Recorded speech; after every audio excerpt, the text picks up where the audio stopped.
1100 কোটি টাকা কর ফাঁকি দিয়েছেন নোবেল জয়ী ডক্টর মোহাম্মদ ইউনূস। আর এ থেকে মুক্ত হতে আইনি প্যাচ দিয়েছেন তিনি, যার কারণে একটি টাকাও এখন পর্যন্ত পরিশোধ করতে হয়নি।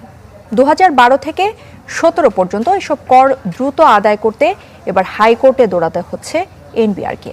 আর এ নিয়ে কাল আদেশ দেবেন হাইকোর্ট। কেনাকাটায় 100% পর্যন্ত ক্যাশব্যাক জিতে নিন BMW সহ হাজার হাজার পুরস্কার। দেশে একের পর এক মামলায় আইনি লড়াইয়ে অনেকটা নাস্তানাবুদ নোবেলজয়ী ডক্টর মোহাম্মদ ইউনূস। কখনো শ্রম আদালতের শ্রমিকের মামলা, কখনো বা এনবিআর এর কর ফাঁকের মামলা নিয়ে অস্বস্তিতে তিনি, যার সবশেষ উদাহরণ রোববার হাইকোর্টে।